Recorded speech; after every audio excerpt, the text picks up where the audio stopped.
Hey guys, Nurse Mike here, and welcome to SimpleNursing.com. Before we get today's lecture started, please remember, check out our brand new app and get access to our new Pharmacology and MedSurg Mastery courses.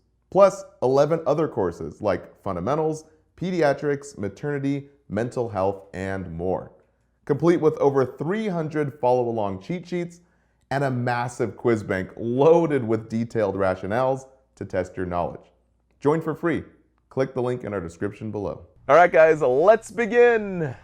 Now, our last drug in the immune section is epinephrine, aka Epi auto-injector, as well as EPI-PEN. Now, as you guys know, Epi is a life-saving drug called a vasopressor, which helps press the vessels to press up the vitals. So it prevents deadly low BP with shock.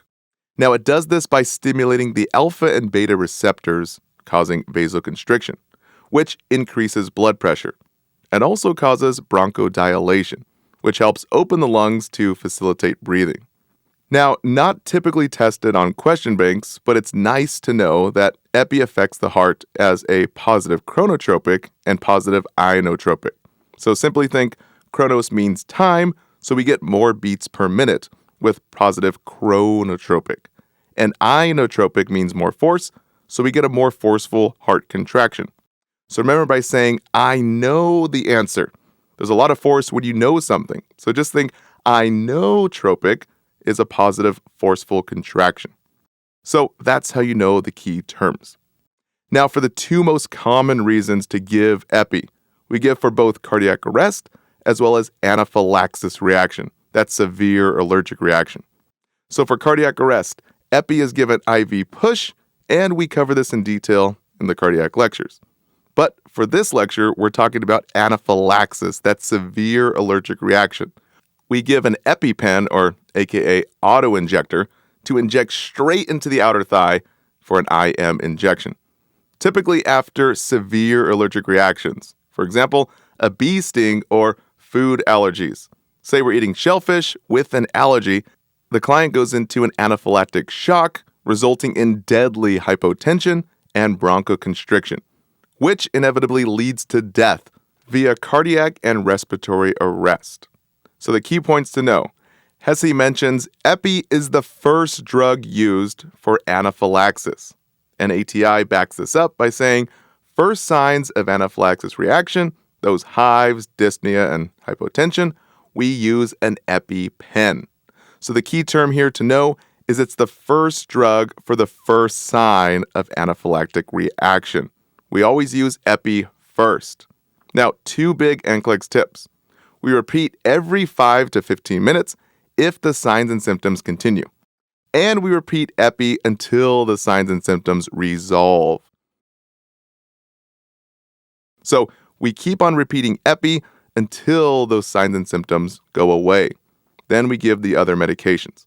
And in the NCLEX world, we just keep on giving this drug forever until those symptoms resolve.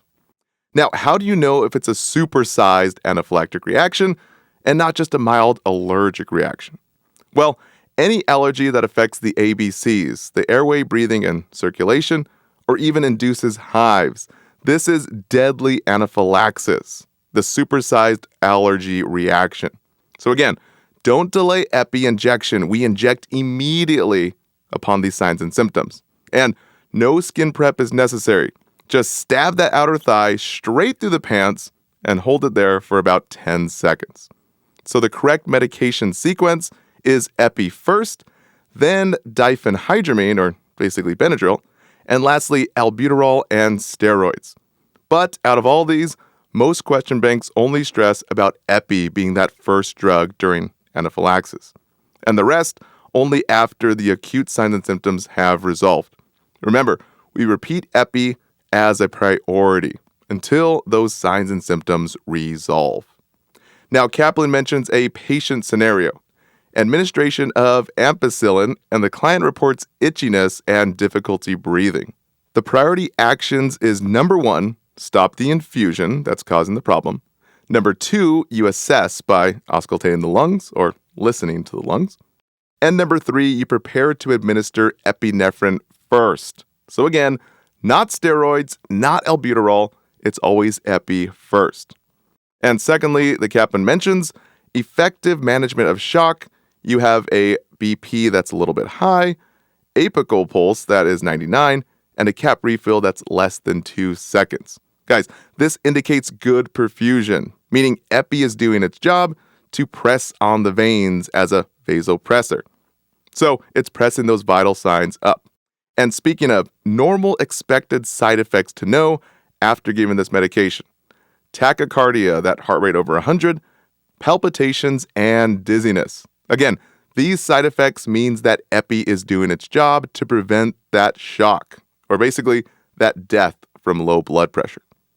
Now, for patient education, how to use the EPI-PEN, the 3 big key points here. Number 1, we inject into the outer thigh at a 90-degree angle on the onset of symptoms. So Hesse mentions we stab the pen into the outer thigh and we hold it in place for about 10 seconds. So not 5 seconds, not 3 seconds, but a full 10 seconds here.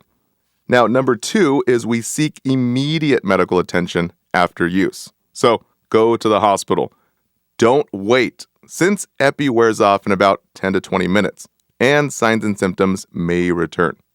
Lastly, number 3, this is a big one here. Store EpiPens in a dark place at room temperature. So not too cold, not too hot. So not in a refrigerator and not in a car, since this medication can be deactivated by heat and light. Now, thanks for watching. For our full video and new quiz bank, click right up here to access your free trial. And please consider subscribing to our YouTube channel. Last but not least, a big thanks to our team of experts helping us make these great videos. All right, guys, see you next time.